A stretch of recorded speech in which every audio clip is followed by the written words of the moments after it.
네, 반갑고 너무 감사합니다.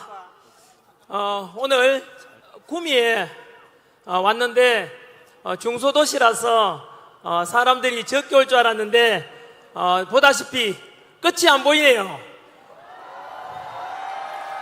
구미시와 또 이 지역 주변에 많은 애국 시민들이 가득한 것 같습니다. 그리고 이제 탄핵 심판을 앞두고 있어가지고 저에게 중요한 시점에 여기에 오신 여러분들께서 새로운 역사를 만들고 계시고, 여러분들께서 또 이렇게 차가운 아스팔트 위에 나오신 분은 덕분에 윤석열 대통령께서 석방되었습니다. 그리고 곧 있게 될 탄핵 소추 심판에 대해서도 오늘 여러분들의 이러한 응원과 그리고 이 대한민국, 우리 자유 대한민국을 지키기 위한 여러분의 열망 덕분에 반드시 탄핵 각하되거나 기각되어서 우리 윤석열 대통령의 국가 시스템 정상화시키고 직무복귀시키고 다시 자유 민주주의 대한민국이 살아날 것 같습니다.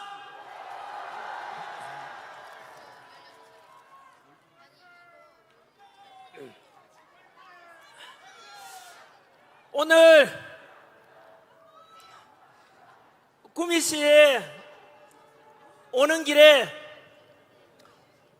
여기 구미가 또 박정희 대통령의 생가가 있는 곳입니다. 그래서 오는 길에 옥천에 들러가지고 유경수 여사님 생가에 들러서 인사드리고 왔습니다. 그리고 이 근처에 있는 박정희 대통령님 생가에 들러서 역시 인사드리고 왔습니다. 다들 아시다시피 지금 우리 대한민국 세계 국력이 6위입니다. 군사력 5위, 그리고 제조업 강국 5위. 이렇게 된 것은 아무래도 우리 국민들의, 그리고 우리 할아버지, 할머니, 아버지, 어머니 세대의 국가와 자식을 위해서 이렇게 헌신한 덕분 아니겠습니까? 그리고 지난 70여 년 동안 우리나라 전쟁 없이 이렇게 평화롭게 잘 살 수 있게 된 것, 바로 이승만 대통령이 6.25 전쟁 잘 막아내고 공산당을 막아내고, 그리고 한미 상호 방위 조약을 통해서 주한미군이 우리를 잘 지켜주고 우리 국군 여러분께서 지켜준 덕분 아니겠습니까? 성조기와 태극기를 흔드는 모습이 너무 아름답고 든든합니다. 이곳 구미에 왔으니까 박정희 대통령에 대해서 잠깐 한번 돌아보겠습니다. 박정희 대통령께서는 1960년대 우리나라에 그렇게 가난했던 대한민국, 북한보다 더 가난했습니다. 그런 속에서 경제개발 5개년 계획을 추진하셔서 어느 정도 잘 살게 되었느냐 하면 64년도에 우리나라 수출이 1억 불이었습니다. 그런데 13년 뒤 1977년에는 수출 100억 불이 되었습니다. 무려 재임 기간 동안에 수출이 100배가 늘었다는 뜻입니다. 뿐만 아니라 베트남 파병을 통해서 우리 한미 관계를 돈독히 하고 그 베트남 가서 공산당 막는다고 희생하신 우리 파병, 장병 여러분 희생 덕분에 그렇게 해서 또 자유 대한민국을 지킬 수 있었고, 그리고 그때 벌어온 돈으로 박정희 대통령께서는 경부고속도로를 닦았고 포항제철 만들어서 우리나라 경제성장의 발판으로 삼았으니, 그때 베트남 파병 때 희생하신 또 헌신하신 그분들께도 감사함을 잊지 말아야 될 것입니다. 저희 장인어른께서도 베트남 파병 용사입니다. 뿐만 아니고 70년대 새마을운동을 통해서 농어촌 근대화시킨 덕분에 다행히도 보릿고개가 없어지고 지금처럼 우리나라가 한강의 기적을 이룬 그 모든 업적들이 아마도 박정희 대통령님 덕분일 것입니다. 이렇게 해서 우리 대한민국은 훌륭한 지도자와 그리고 단합하는 우리 국민 덕분에 짧은 기간에 그리고 경제성장을 이뤄냈고, 우리가 2차 대전 뒤에 신생 독립국이 140개국 가까이 되는데 그 중에서 이렇게 선진국된 나라는 대한민국이 유일합니다.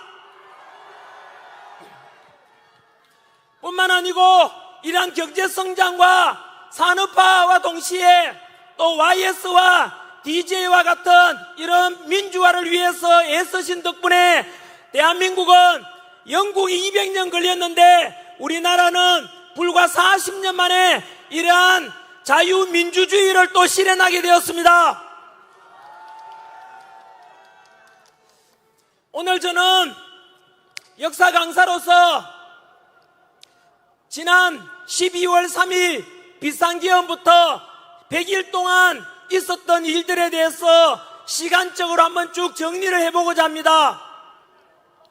그래서 현장에 여기 오신 분들께서는 다들 보수 우파로서 자유민주주의를 수호하고자 하는 애국심이 너무나 강한 분들께서 오셨겠지만은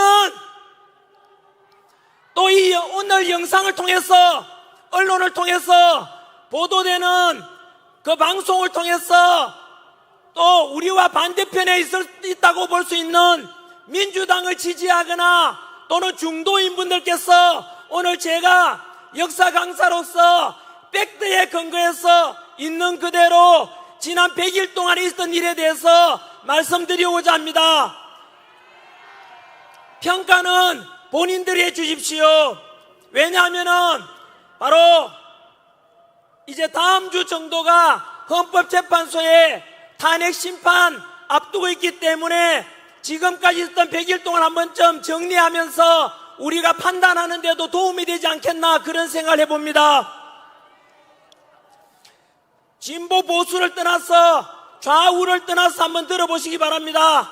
왜냐하면은 전환길이 마이크 들고 이렇게 해서 우리가 윤석열 대통령 탄핵 반대와 그리고 직무복귀를 원하는 것 이상으로 우리 주장 속에는 바로 자유민주주의를 수호하고자 하는 그런 아주 중요한 주장이 있다는 것을 말씀드리고 싶기 때문입니다.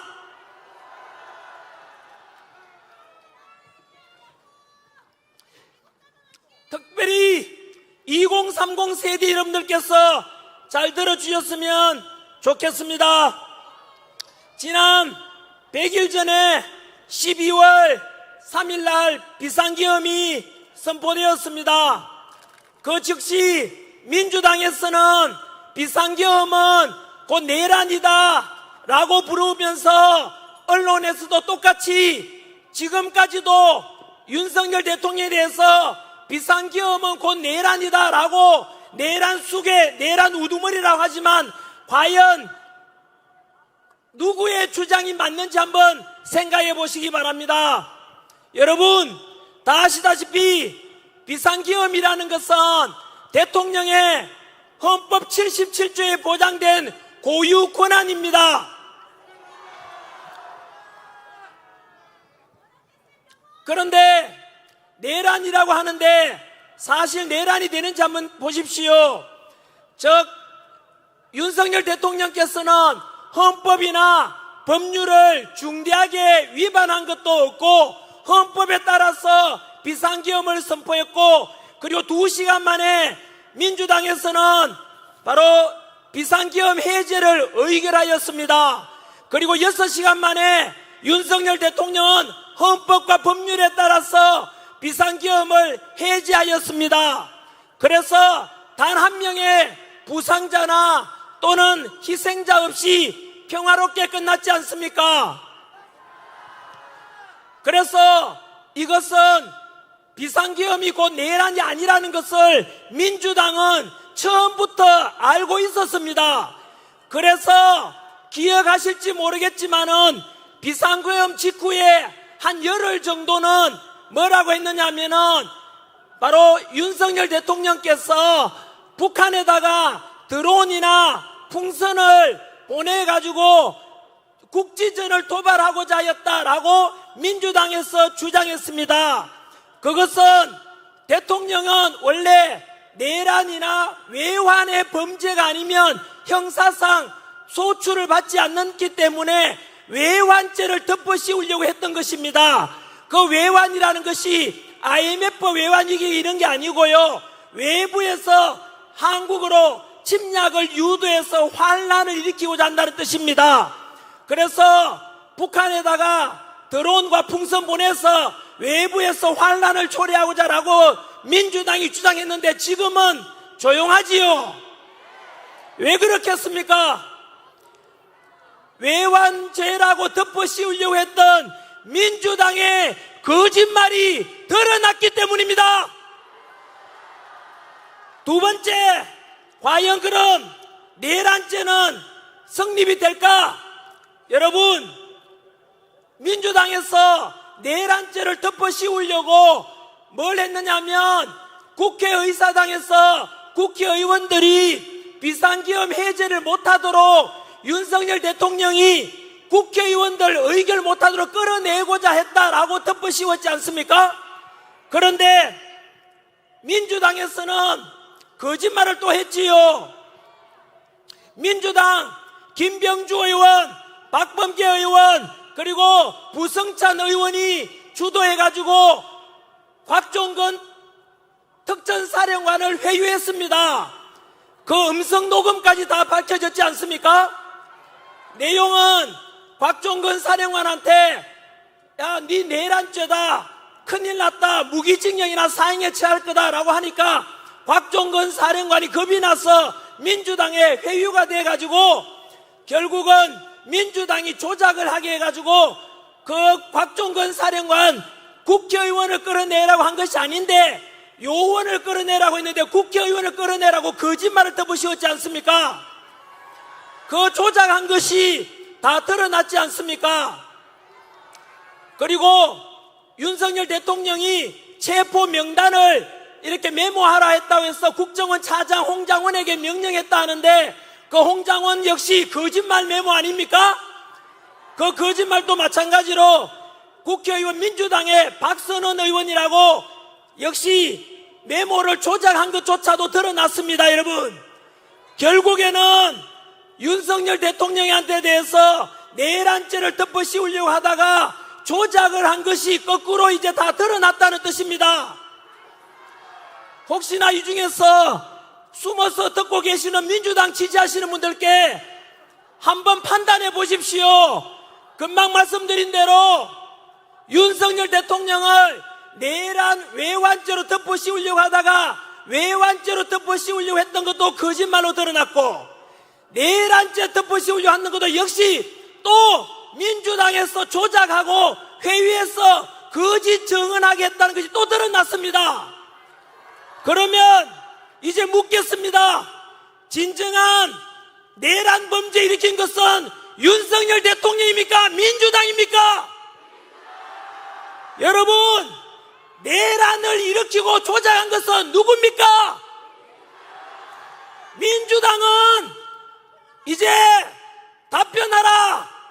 두고 역사상에서는 내란을 조작하면 삼족을 멸하라고 했는데 삼족을 멸하진 않을 테니까 양심 있으면 민주당은 해체해라. 두 번째, 오늘 또 어떤 방송사에 보니까 윤석열 대통령에 대해서 탄핵을 석방시키는 것도 옳지 않다, 왜 내란 수괴를 석방시키느냐 하던데, 여러분 혹시나 이 중에서 초등학생 정도 지적인 수준만 되면 판단할 거라고 봅니다. 중학교 사회책에 나오는 내용입니다. 무엇이냐면 우리나라 사회책에는 뭐라고 되어 있냐면 형벌이 확정되기 전까지는 무죄 추정의 원칙이 있습니다.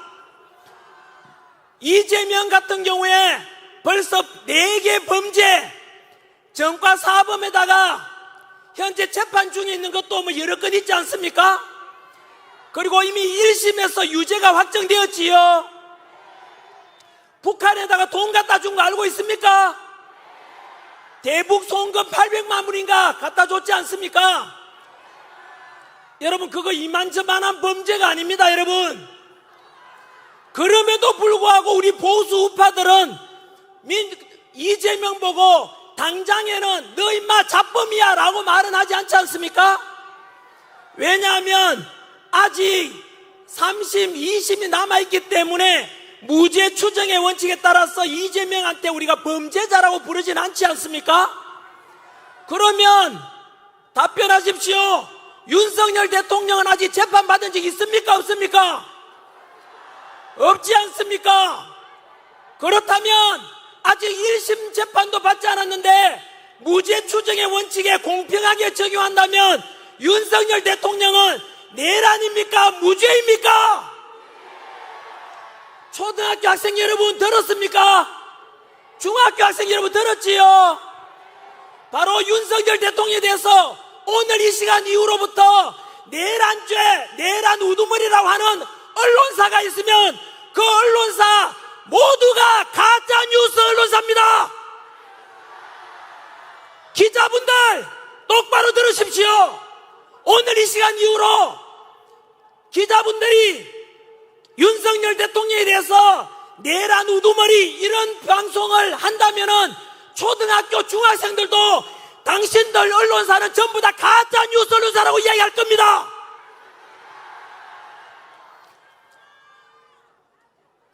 세 번째, 내란죄도 그래서 부르면 안 되고, 내란은 윤석열 대통령 이런 것이 아니고 민주당이 조작을 했는 조선시대로 따진다면 3족을 멸할 만큼 민주당은 지금 엄청난 범죄를 저지른 겁니다.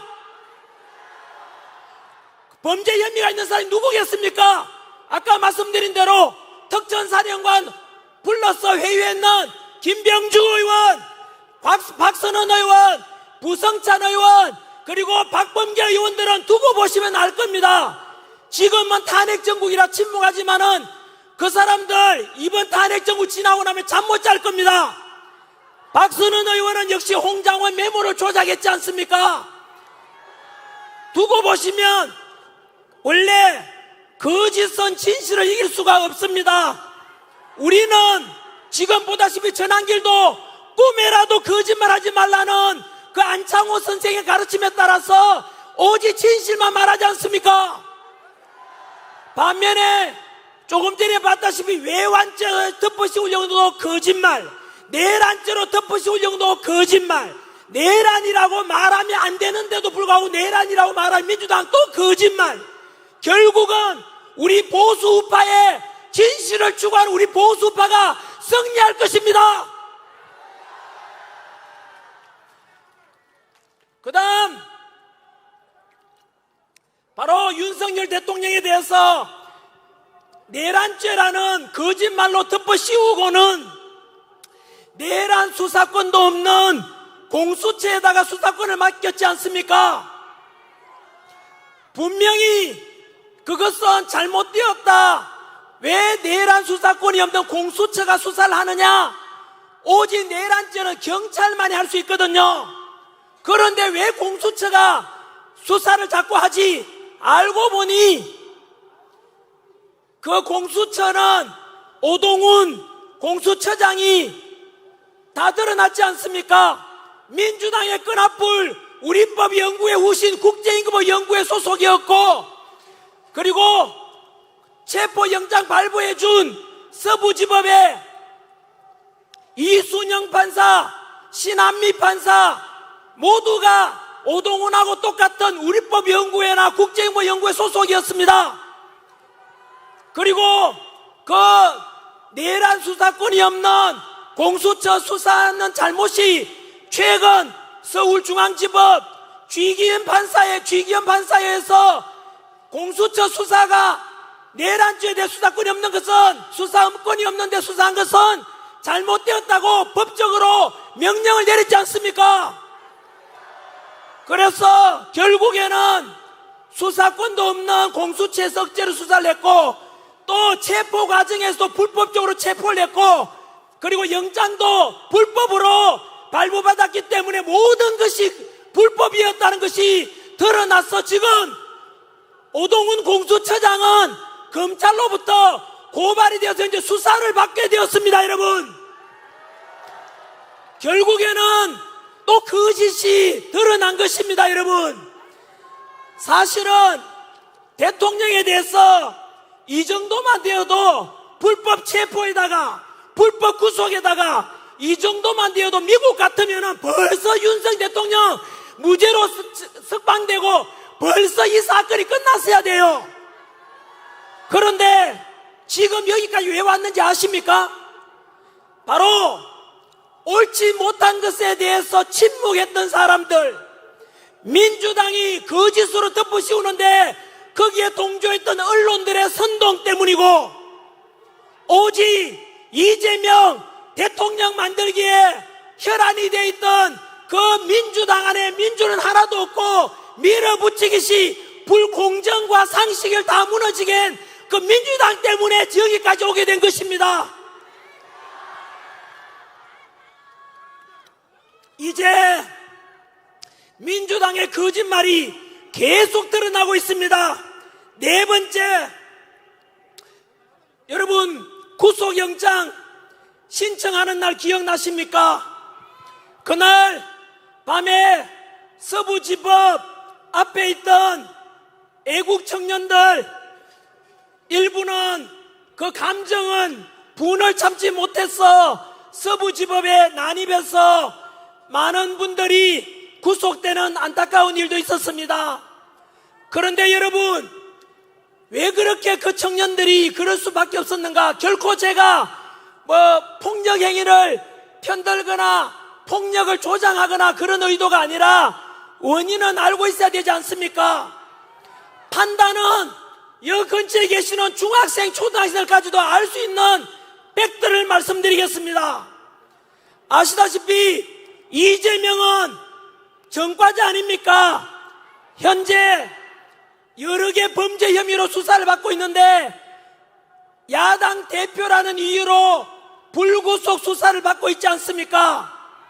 그런데 윤석열 대통령께서는 바로 오직 단 한 줄 이유, 증거인멸 우려가 있다는 이유로 윤석열 대통령에 대해서는 바로 그 차은경 서부지법 판사, 역시 우리법 연구회입니다.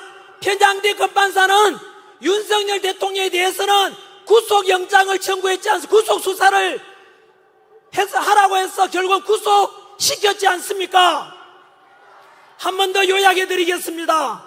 이재명은 불구속 수사하고 윤석열 대통령만은 구속 수사하는 것이 과연 올바른 판결 맞습니까?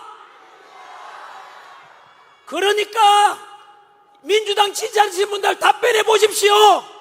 이게 과연 공정과 상식입니까? 2030 세대 여러분 중에서 민주당 지지하는 청년들 답변해 보라고. 이게 과연 공정한 거냐고. 그 다음 윤석열 대통령께서 비상계엄 선포한 이유 중에 하나가 성관위의 문제를 지적했습니다. 여러분 뉴스에 보셔서 알겠지만 성관위, 과연 여러분들도 성관위를 지금 신뢰할 수 있습니까? 지난주에 발표한 감사원의 감사 결과 무려 비리, 부정이 878건이 발견되었습니다. 여러분, 878건이라는 어마어마한 이런 비리와 부정이 있다는 것입니다. 그럼에도 불구하고 헌법재판소에서는 또 성관위에서 뭐라고 했는지 아시죠? 원래 성관위는 가족회사다. 그래서 친인척 채용은 당연하다라고 했습니다. 2030 세대 여러분, 이게 당연한 거 맞습니까? 성관위가 어떻게 가족회사입니까? 그것도 분명히 대한민국 공무원들이 근무하고 국가에서 만든 우리 공무원들이 근무하는 기관이지 않습니까? 우리 국민들이 세금 내서 운영하는데 어떻게 우리 가족 회사라고 친인척 그냥 채용해주면 목숨 걸고 공채로 들어가고자 하는 부모 찬스 없고 돈 없는 힘없는 우리 청년들은 과연 그것을 받아들일 수 있습니까? 이런 선관위에 대해서 뿐만 아니라 부정선거 의혹도 너무 많지 않습니까? 부정선거 의혹이 한두 가지가 아닙니다. 여러분 이미 2030 세대들 알고 있지 않습니까? 형상기억종이라 해서 이상하게 조작된 투표용지가 이만큼이 발견되고 또 사전투표는 깜깜입니다. 깜깜이. 이것은 제가 주장한 게 아니고 이영돈 전 KBS PD가 최근 유튜브에 올린 건데 여러분 이영돈 PD 부정선거 관련 영상 꼭 보십시오. 충격적인 것은 22대 총선에서 당일 선거에서는 졌는데 사전선거 개표 결과 역전돼서 떨어질 뻔한 국회의원이 당선된 것이 무려 50명이나 된다고 합니다. 전한길이가 그냥 주장하면 음모론이라고 하겠지만 그 음모론이라고 말하는 사람들 꼭 이영돈 PD 증거 자료를 보십시오. 사전투표는 전산 조작에 의한 너무나 부정선거에 대한 의혹이 깊습니다. 이런 부정선거나 878건이나 되는 비리들 쓰레기 덩어리 선관위 그리고 그 선관위에 대해서 감사원에서 감찰하는 것을 헌법재판소에서 감찰하면 안 된다라고 했습니다. 왜 그런지 아십니까? 현재 헌법재판소의 재판관 8명 중에 6명이 선관위원장 출신입니다. 이 말은 선관위도 판사고 헌법재판소도 판사고 그러니까 우리 힘없는 사람들은 손도 못 대고 그 힘있는 판사 사법부 카르텔이 형성되어 있다는 뜻입니다. 여러분 부정이 무려 878건이나 있는데 감사원이 감사도 못하도록 하는 게 정상입니까? 이런 쓰레기 덩어리 부정투성인 바로 선관위에 대해서 앞으로 개선하자라고 주장하는 전한기를 민주당이 고발했습니다. 2030 세대 여러분 무조건 이재명 대통령 만드는데 미친 사람처럼 아무 생각 없이 따라가지 말고 제발 IQ 80만 되면은 판단 좀 해보시라고요. 문제투성이 여러분 선관위의 그 인사채용 비리는 흑수저 출신 부모님 돈 없고 백 없는 부모님은 나가서 죽어뿌리라 이 말 아닙니까? 왜 그러면은 2030 세대들 이재명 지지하는 사람들은 분노하지 않습니까? 과거에 독재에 맞서서 민주화 운동했던 분들 답변해 보라고요. 당신들이 주장했던 정의로움이 이런 부정비리투성이 선관위에 대해서 눈 감고 감자 전한기라 다시는 부정선거 이야기 꺼내지 말라라고 하는 그 당이 바로 민주당 아닙니까? 여러분 이 문제는 중요합니다. 왜냐하면 앞으로 치러질 대통령 선거든 총선이든 지방선거든 간에 부정선거 의혹이 있는 걸 그냥 덮고 가면 다음 선거에서 또다시 불신과 국론 분열이 나타나지 않겠습니까? 그러면 앞으로 부정선거 의혹이 있는 사전투표를 없애고 당일 투표만 하고 선거날은 수요일이 아니라 금요일 하면 됩니다. 그리고 아침 6시부터 저녁 6시가 아니라 저녁 밤 12시까지 하면 됩니다. 그리고 토요일 날 개표하면 됩니다. 그렇게 해서 우리나라도 대만처럼 투표함 이동 없이 그 자리에서 투표하고 참관인 보는 데서 그 자리에서 개표하고 그 자리에서 집계까지 다 하는 완전한 수개표, 수작업, 해킹 위험이 없는 이런 전산을 하지 말고 대만식, 독일식 그런 투표를 하는 것이 여러분 올바르지 않겠습니까? 이런 주장은 여당이든 야당이든 어떤 국민이든 간에 같이 머리 맞대고 선거제도를 반드시 개선해야만 됩니다. 여러분, 만약에 앞으로 두 눈 똑똑히 뜨고 여러분 매의 눈으로 감시해 보십시오. 이런 부정선거 의혹이 있는 사전선거 없애고 개선하자고 하는데 싫다 그냥 듣고 가자 하고 있는 그런 당이 있다면 그놈이 범죄당입니다. 지금 현재로서는 그 당이 바로 어느 당입니까? 바로 민주당이 부정선거 의혹을 제기하는 사람은 바로 또 새로운 의법을 발의했습니다. 이제부터 부정선거 의혹만 제기해도 징역 10년 이하에 처하겠다는 악법을 또 발의했는 당이 민주당입니다. 전국에 있는 대학생 여러분 들었습니까? 부정선거 의혹을 제기해도 10년 이하의 징역이 처한다고, 카카오톡도 검열한다고, 유튜브도 협박하고, 이 당이 도대체 어느 당입니까? 이런데도 이런 불의하고 부정 저지르는 민주당에 대해서 침묵한다면 당신도 암묵적인 불리한 사람이고 불법에 동조하는 영혼이 없는 자유민주주의를 말살하고자 하는 공범자가 될 것입니다.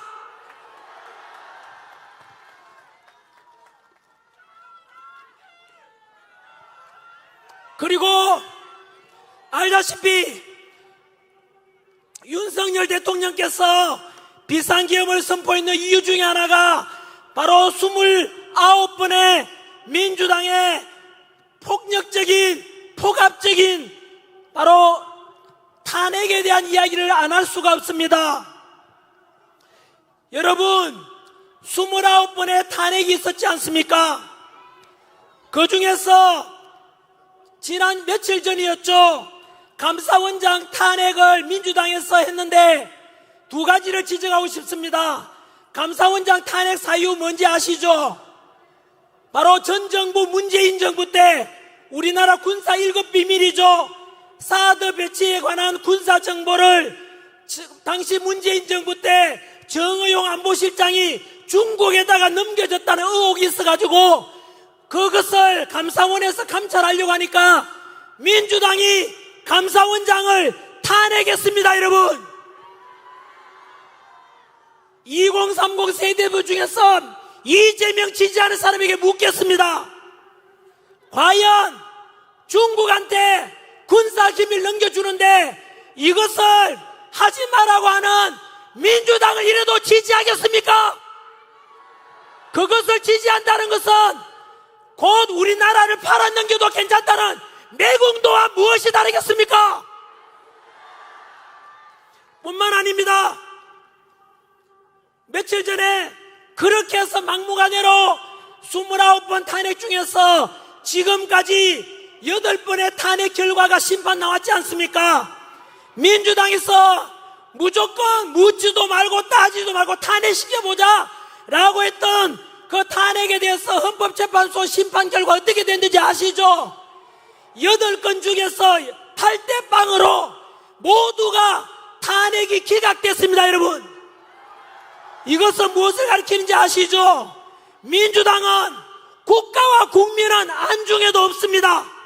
무조건 윤석열 마비시키자, 무조건 국가를 마비시키자, 감사원도 마비시키고 검사들도 마비시키고 결국은 민주당은 윤석열 대통령 끌어내리려는 오직 그 목적밖에 없었던 것입니다.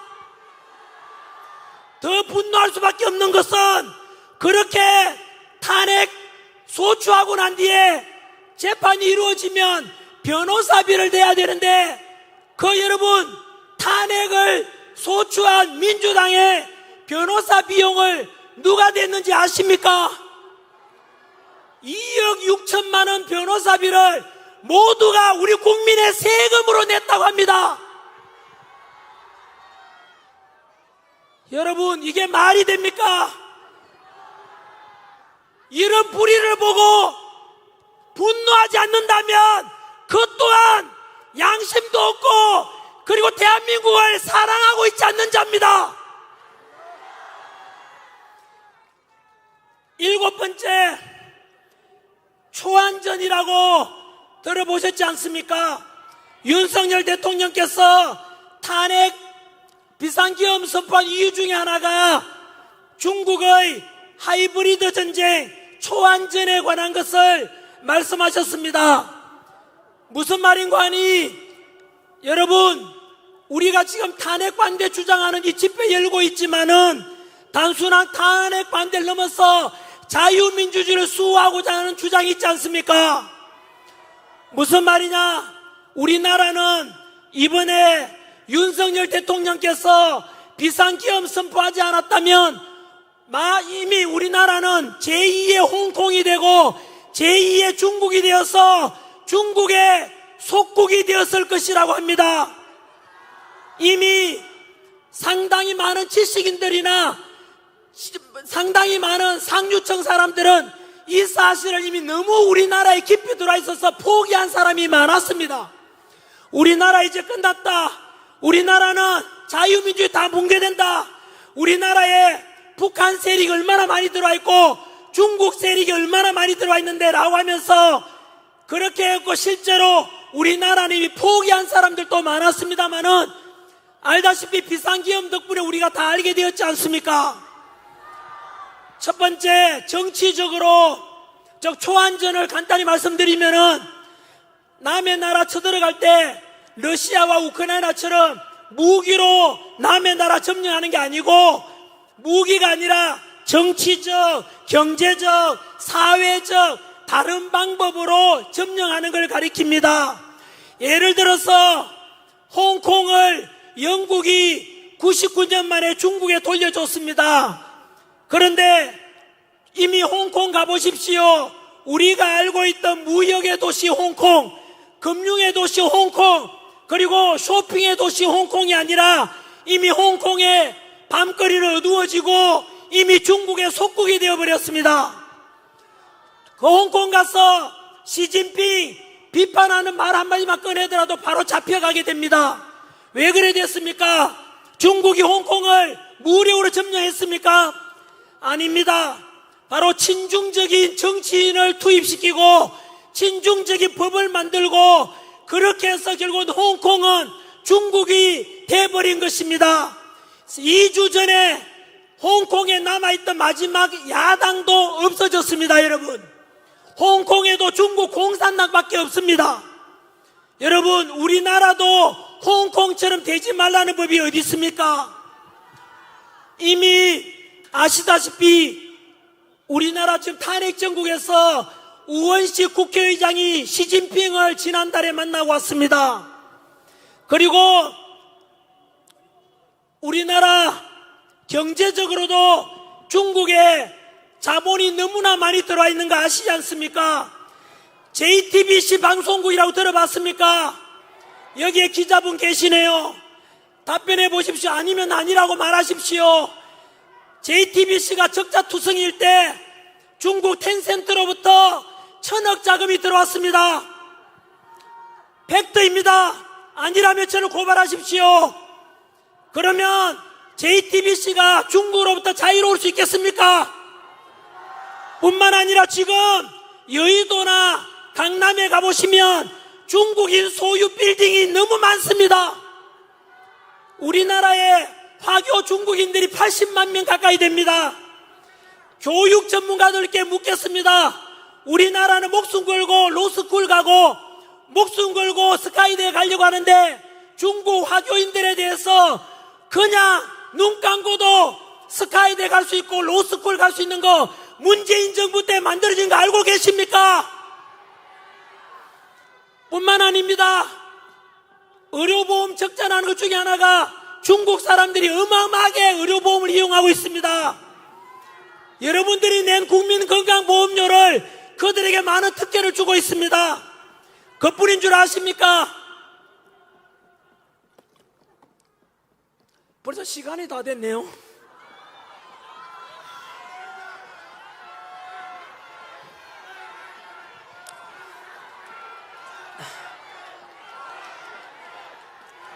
짧게 해드리겠습니다. 지금 현재 드리고 있는 말씀은 바로 중국이 우리 한반도 사우스 코리아를 중국이 점점 야금야금 먹어가고 있다는 근거를 대고 있습니다. 정치적으로도 친중적인, 특히 문재인 정부 때 기억나십니까? 우리나라 원자력 발전하지 마라, 대신에 중국에서 태양광 어마어마하게 들어온 거 아십니까? 원자력 하게 되면은 플루토늄 추출해서 핵무기 만들 수 있는 가능성을 중국이 아예 없애도록 했다는 그런 이야기도 있습니다, 여러분. 그뿐만이 아닙니다. 우리나라 지금 인터넷 가서 댓글 중에서 중국인 댓글이 너무너무 많은 거 알고 계십니까? 여러분, 중국에서는 그건 하버드 대학 연구 결과입니다. 하버드 대학 연구 결과, 중국에는 바로 적게는 수백만 명, 많게는 4천만 명에 가까운 우마오당이라 불리는 댓글 부대가 있습니다, 여러분.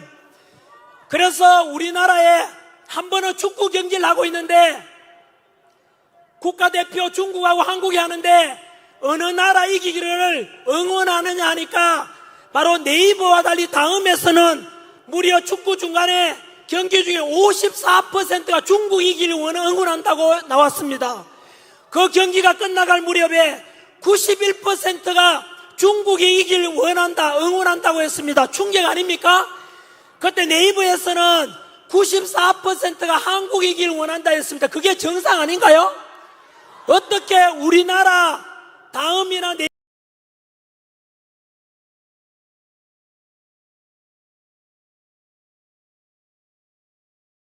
네이버에서 한국하고 중국 축구 경기 하는데 응원하는 비율이 90% 넘을 수가 있습니까? 조사해 보니까 그 중국을 응원한다는 서버에 바로 그곳이 네덜란드에 있는 거였습니다. 네덜란드 사람들이 중국을 응원할 리 없지 않습니까? 결국은 중국의 댓글 부대 서버를 네덜란드에 두고 우리나라의 여론을 조작하고 있는 것입니다. 오늘 당장 뉴스에 전환길 뉴스 검색해 보십시오. 댓글에 전환길, 망한길, 전두길, 전삼길 망해라, 그것밖에 없습니다. 여러분, 윤석열 대통령 지지율이 50% 넘었고 실질적으로 보수 우파가 60% 이상 되는데 어떻게 전환길 뉴스만 나오면은 전부 욕밖에 없습니까? 그것은 저는 중국 영향이 크다고 생각합니다. 그러면은 저는 윤석열 대통령께서 직무 복귀하시면 제일 먼저 해야 될 저는 국가 시스템 정상화 중에 하나가 최소한 인터넷에서 댓글 달 때 국적을 표기하기는 하도록 하는 것을 저는 제안합니다. 그래서 최소한 댓글 다는 사람 앞에다가 한국 국적이면 태극기, 중국 국적이면 오성기 표시해서 실명제로 하면 되지 않겠습니까? 꼭 해야 된다고 생각합니다. 그러면은 중국이 이미 우리나라의 사회적으로 여론이나 여론 조작에 개입하고 있다는 뜻 아닙니까? 그것을 막아야 되지 않겠습니까? 그뿐만이 아닙니다. 2달 전에 서울 광화문 옆에 탄핵 찬성 집회 쪽에서 의혹만 있었지 않습니까? 탄핵 찬성하는 집회에 중국인들이 너무 많다고 합니다. 여러분, 저는 안 믿었습니다. 그런데 알고 보니까 탄핵 찬성하는, 쉽게 말하면 이재명 편드는 사람 중에는 중국인들이 넘쳐났다는 뜻입니다. 여러분, 안 믿으시겠다면 2030 여러분, 민주당 지지하시는 분들 듣고 계십니까? 검색해 보십시오. 주한 중국 대사관에서 공식적으로 중국인들은 탄핵 찬성하는 쪽에 집회에 가지 말아라고 공식적으로 발표했습니다. 그 말은 중국인들이 얼마나 이재명 지지하고 민주당 지지하고 탄핵 찬성하는 집회에 많이 참석했다는 증거 아니겠습니까? 그렇다면 앞으로 탄핵 찬성하는 쪽에서는 중국 5성기 흔들고 북한 인공기 흔들어라. 우리 자유민주주의를 수호하고자 하는 보수 우파들은 태극기와 성조기를 흔듭시다. 여러분 스스로 선택하십시오. 여러분들은 중국 5성기와 그리고 친북적인 민주당이 좋아하는 북한 인공기와 중국 5성기를 들고 흔들지, 자랑스러운 태극기와 성조기를 흔들지, 여러분 스스로 선택하십시오. 전환길 민주당이 그렇게 북한하고 친하다는 거, 중국하고 친하다는 거 증거대봐라. 네, 공개된 것만 말씀드리겠습니다. 지금까지 여러분 기억나십니까? 세월호 사건 때 촛불 시위 너무 심해서 결국은 탄핵이 인용되고 박근혜 대통령은 파면됐지 않습니까? 그때 탄핵 심판에 참여했던 헌법재판관이 비공개로 이런 말 했지요. 실제로는 탄핵감이 안 되는데 촛불 시위가 너무 심해서 이것을 반대했다가는 촛불에 타 죽을 것 같아가지고 탄핵 인용했다고는 말을 했습니다. 여러분 그 촛불 집회, 쉽게 말하면 세월호 사태 때, 그리고 이태원 참사 때, 그리고 광우병 파동 때, 그리고 후쿠시마 오염수 방류 때, 그럴 때 여러분 촛불 시위가 심했지 않습니까? 온데 난리였습니다. 이태원 참사 때도, 세월호 참사 때도 그 가족들이나 유가족들은 너무 가슴이 아파서 빨리 상처를 잊고 싶은데 계속해서 떠들었지 않습니까? 그때 민주당이 그 촛불 시위를 주도했었지요. 그 민주당과 항상 같이 다니는 조직이 바로 민노총 아닙니까? 정교조 아닙니까? 민노총 간부가 작년에 간첩죄로 15년형을 선고받았지 않습니까? 그 민노총 간첩죄로 적용받을 때 조사해보니까 그 북한 지령문을 받고 있다는데, 그것을 얼마 전 우리 윤석열 대통령 측 변호인단 김계리 변호사가 공개했지 않습니까? 지금도 인터넷 가서 검색해 보시면 떠 있습니다. 그 간첩, 민노총 간첩, 알고 보니까 북한 지령문이 내려왔는데 바로 이태원 참사를 촛불 시위와 연결해서 윤석열 정부를 혼란에 빠뜨려라 라고 했는 것이 북한 지령문이었습니다. 여러분, 그렇다면 북한 지령문을 받아서 촛불 시위와 연계해서 이태원 참사를 통해 계속해서 혼란을 부추겨라 라고 했는 것이 북한 지령문이고, 그 북한 지령문을 받은 것이 민노총이고, 그 민노총을 따라간 것이 함께한 것이 민주당 아닙니까? 그러면 민주당은 답변하라. 과연 대한민국 정당인지 북한 공산당인지 답변하라. 이래도 민주당이 친북당이 아니라고 떳떳하게 말할 사람 있습니까? 저는 없는 이야기는 절대 하지 않습니다. 근거를 가지고 말씀드립니다. 언제나. 하지만 언론에서는 역시 오늘 우리 집회도 이렇게 많은 사람이 꽉 찼지 않습니까? 한번 돌아보십시오. 여러분, 저 뒤 끝이 안 보입니다. 바로 이렇게 많은 곳이 지난주에도 그랬고 그 앞주에도 그렇고 탄핵 찬성하자, 이재명 불법이든 나발이든 대통령 만들자고 하는 그 탄핵 찬성 쪽의 집회 인원은 우리 자유민주주의를 수호하고자 하는 탄핵 반대하는 집회보다 집회 인원이 10분의 1도 안 되지 않습니까? 그런데 10분의 1도 안 되는 탄핵 찬성 쪽을 탄핵 반대하는 쪽이라고 보도한 뉴스가 어딘지 아십니까?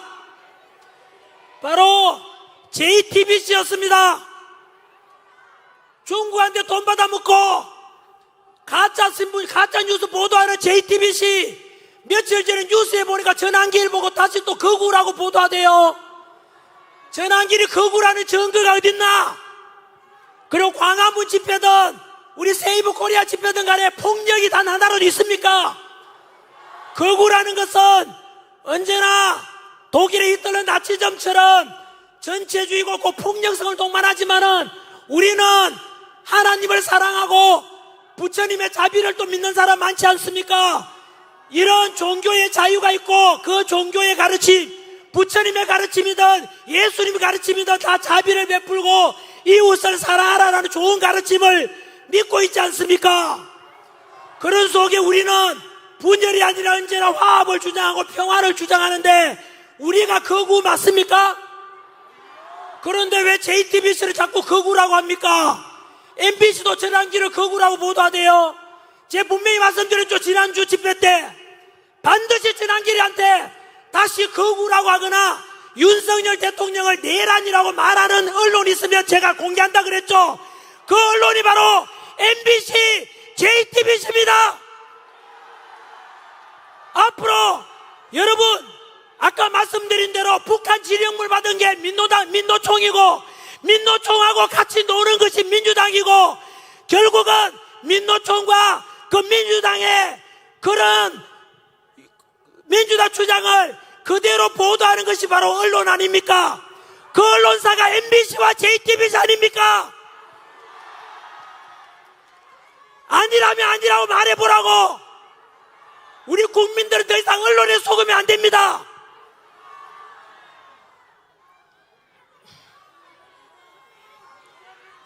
마무리 짓겠습니다.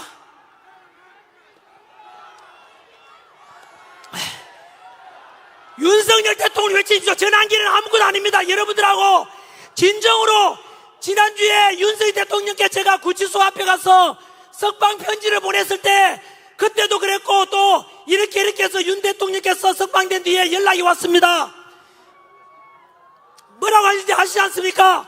윤석열 대통령께서는 바로 여기 거리에 나와서 지난 겨울부터 차가운 이 아스팔트 위에서 윤석열 대통령 석방하라, 자유민주주의 수호하자라는 그 국민들 2030 세대들과 그리고 미래 세대들 덕분에 윤석열 대통령이 살아났다고 하면서 감사하다고 전해달라고 했습니다. 여러분, 바로 여러분들이 애국자고 여러분들이 새로운 역사를 만들어내고 있고 여러분들이 윤석열 대통령 살려내고 여러분들이 바로 자유민주주의 수호하시는 주인공입니다.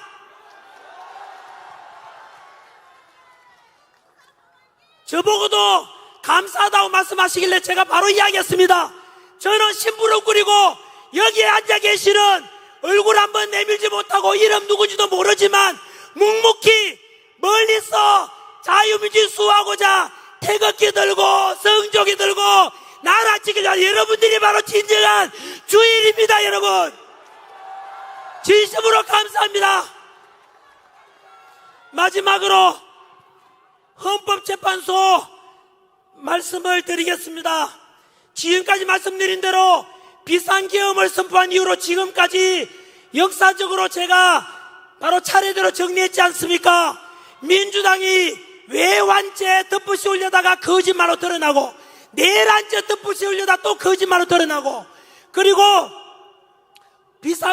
선관위에 많은 문제가 있다고 하지만 윤석열 대통령 문제가 있다고 했는데 민주당은 덮어가지 하지 않습니까? 과연 누가 공정하고 누가 법치를 존중하는 겁니까? 공수처가 분명히 문제 있다고 했지 않습니까? 우리는. 하지만 민주당은 공수처에다가 문제 없다고 했지만 다 드러나고 있지 않습니까?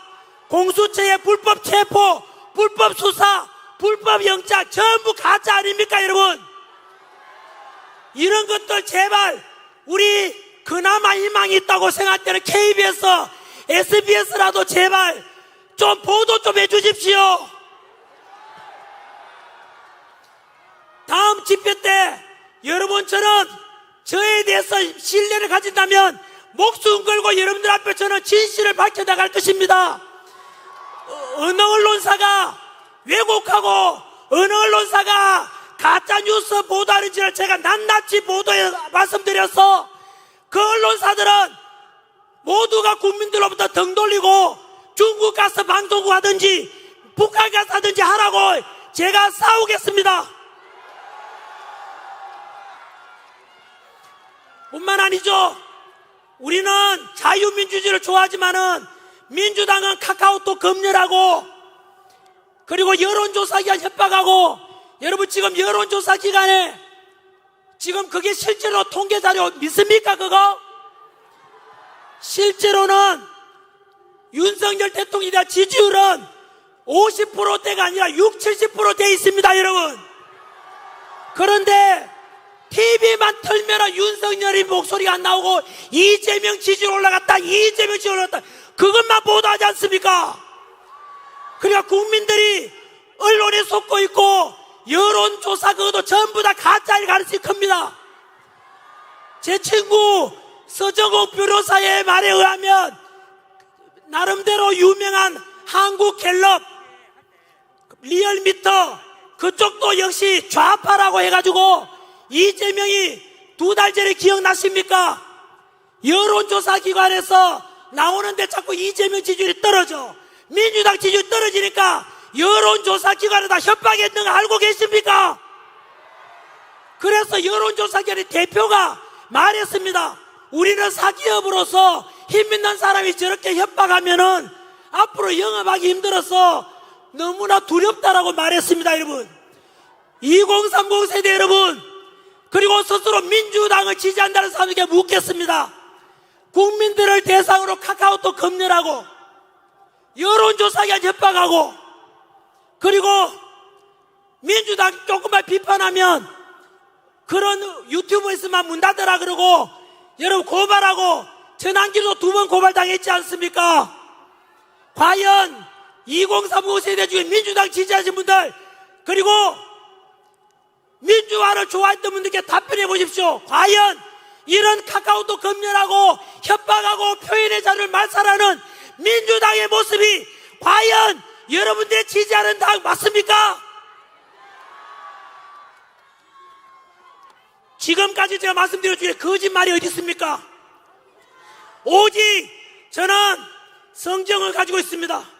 하나님을 믿고 사랑하며 진실만을 제가 말씀드리겠다고 언제나 꿈이라도 거짓말하지 말자. 이게 제 살아온 신조입니다. 제가 거짓말해서 얻을 게 뭐 있습니까? 저는 사랑하는 제가 가르쳤던 제자들 2030 세대들에게 또 자라나는 10대들에게 올바른 역사 가르치고 진실을 알려줘야 되겠다. 그래서 언론에서 나오는 것은 가공되고 여론조사기가 나오는 것 협박에서 나온 거니까 저는 진실을 알려주겠다는 게 제 신념 아닙니까? 진짜 끝으로 마이크 끄겠다고 하니까 약간 민주당 모습이 보입니다.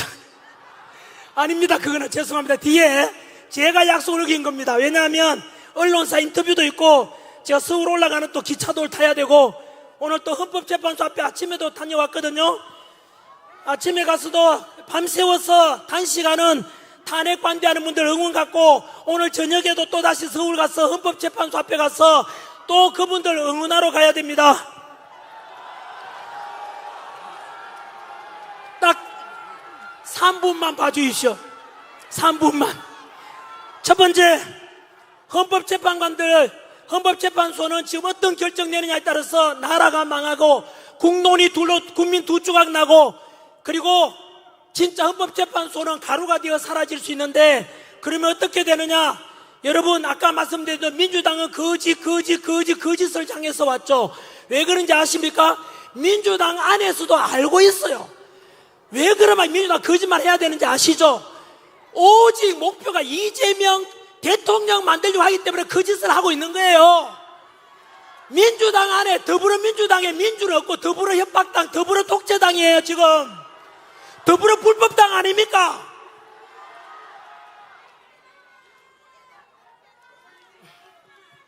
그래서 마지막 이제 심판이 헌법재판소 이제 다음 주로 예상되는 결과를 기다리고 있는 중입니다.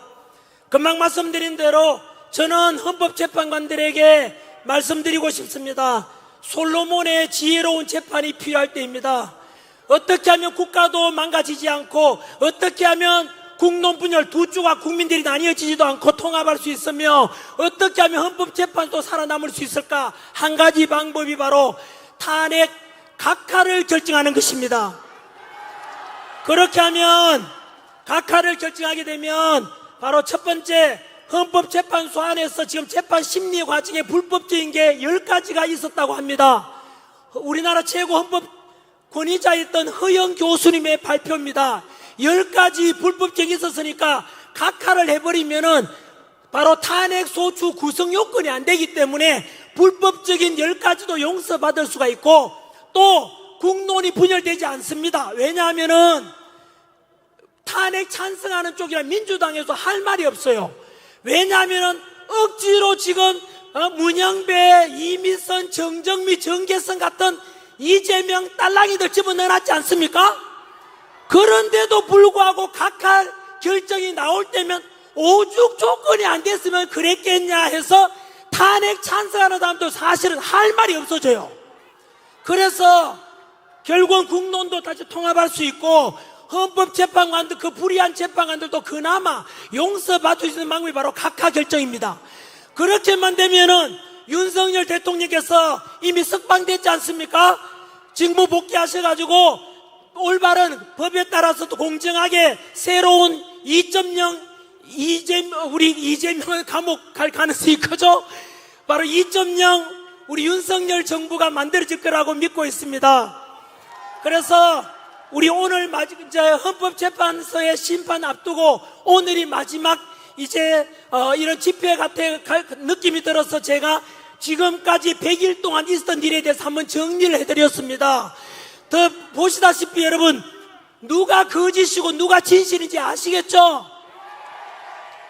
언론보다는 전한길이 진실일 것이고 민주당보다는 윤석열 대통령이 진실일 것이고 탄핵 찬성하는 쪽보다는 반대하는 쪽이 진실일 것입니다. 한 번 더 혹시나 우리 탄핵 반대 전한길 집회를 어떻게 생각하는지 그동안 의심했던 분들 들으셨습니까? 저희들은 탄핵 반대하는 일이 많이 모여서 주장하는 내용이 폭력이나 분열이 아닙니다. 통합과 화합을 원하고 있고 평화를 원하고 있습니다. 그리고 친중적이 되어서 제2의 홍콩이 되는 걸 막고 더욱더 자유민주주의가 확고해지고 그래서 우리 2030 세대들 미래 세대들 우리 아들, 딸, 손자, 손녀들이 살아갈 이 대한민국은 바로 자유가 넘치고 자유가 가득하고 마음껏 자유함을 누릴 수 있는 그런 대한민국을 물려주고 싶어서 이렇게 주장하고 있지 않습니까?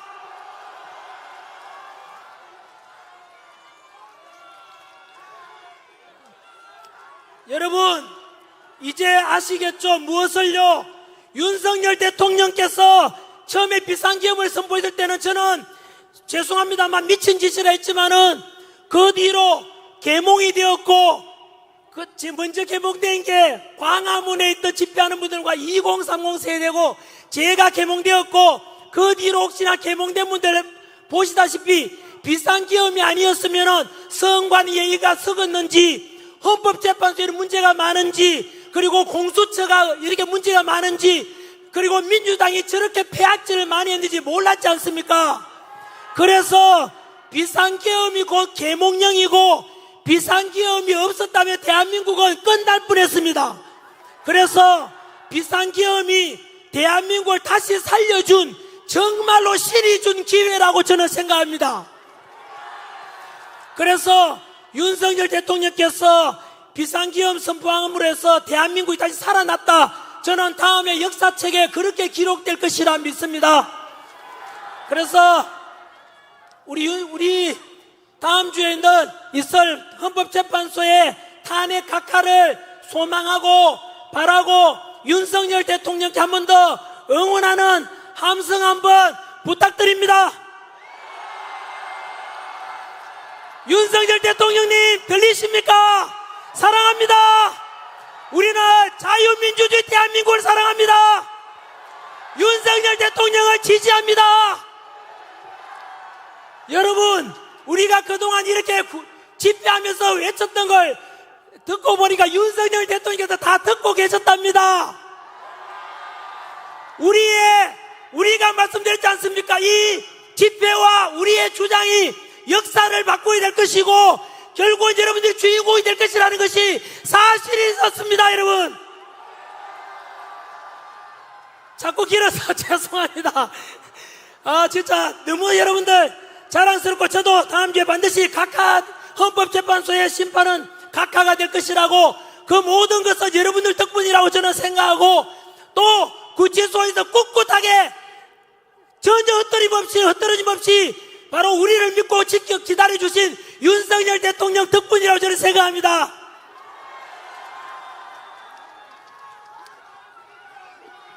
만세 한번 외치고 싶습니다.